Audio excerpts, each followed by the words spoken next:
Morning, Thursday, June 24th. And Iran's new president said on Monday that he will not meet with President Biden. He is refusing to negotiate with Biden over Tehran's ballistic missile program, demanding America lift all oppressive sanctions against Iran, and insisting Iran will continue funding regional militias. I guess he means places like Hezbollah and Hamas. He said categorically that Tehran's support for these regional militias are non-negotiable. So this is a different approach that this new Iranian president is taking, because Rouhani was more of a moderate. This man, Raisi, is a hardliner. He's also been a mass murderer. He killed thousands of people many years ago. Raisi was serving on the Death Commission. This is a commission that ordered the execution of 5,000 Iranian political and military prisoners in 1988. And Raisi touted his dedication to upholding human rights. He said, "I am a proud defender of human rights and of the people's security, and I take comfort as a prosecutor wherever I was. All the actions that I carried out during my office were always in the direction of defending human rights." So killing 5,000 people is defending human rights? Is that how you uphold human rights?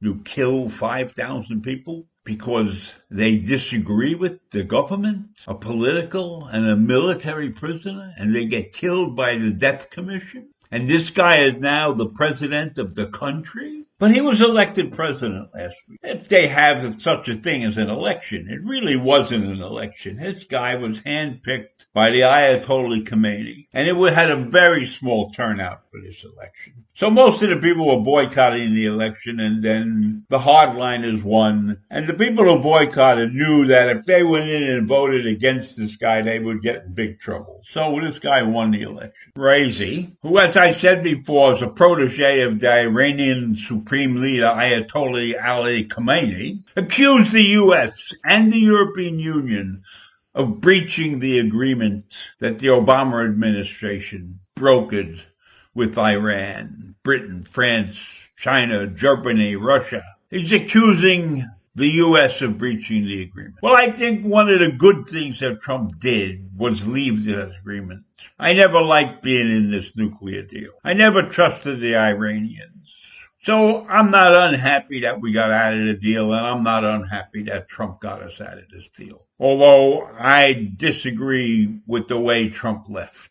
He should have gotten something, demanded something, put Iran on the spot, and then he would have had a good excuse to leave. Like if he said, you got to stop making these missiles. You got to do things like that. And then if you don't do that, I'm going to increase the sanctions and I'm going to leave the deal. But he didn't do that. So we're stuck on the outside looking in, and I don't even know why we want to be looking into this thing. Why do we want to get into this Iranian deal at this point? Let's just ratchet up the sanctions and go about our business. That's what I think. I don't know why we even opened this up. We got more important things to do. We got so many other issues to solve in this country. Why are we messing around with this Iranian deal? With people we can't trust, with a group of people that won't let you look in their installations.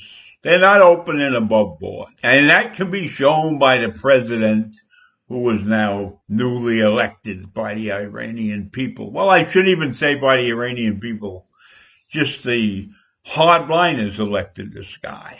If you took a close look at the ballot of all the people who are running for election, you would not find any moderates on the ballot. Because as Lindsey Graham said, the Ayatollah is a religious Nazi. He controls the place. So it doesn't really matter who's president or who is anything else in any other position in that country. Everything goes through the Ayatollah. And so this new guy, Raisi, he's just a front man for the Ayatollah. And whereas Rouhani appeared to be a little bit moderate, this guy is not. This guy is not, and I believe deep in his heart, he would like to replace the Ayatollah when the time comes. Naftali Bennett, who replaced Benjamin Netanyahu last week as prime minister, has advised the U.S. to wake up. And I don't blame him for telling us to wake up, because if anything happens in that region of the world, Israel will be boxed in, and they will be forced to take action. And since we are an ally of theirs, and I believe firmly that we believe that we are an ally of theirs, and I believe that Biden believes that we are an ally of Israel and that we have responsibilities to help them maintain their sovereignty and their existence. So that's another reason why we shouldn't be messing around and trying to get back into this nuclear deal. Because do we want to put Israel in the middle of a very hot spot? I think not. I believe that the election of this hardliner Raisi indicates that Iran is not going to do anything except move forward on creating a nuclear arsenal. And the Ayatollah has this mouthpiece put in place to make sure that everybody knows what Iran is planning and to be afraid of Iran. And maybe they're trying to shake up the rest of that part of the world because Saudi Arabia and those Gulf states have made agreements with Israel. So I think this nuclear deal has put the U.S. in a tenuous position. And if I was Biden, I'd just ratchet up the sanctions and get the hell out of there and stop wasting time on trying to get into this deal again. So I leave you with those distressing facts now. See you tomorrow. Bye.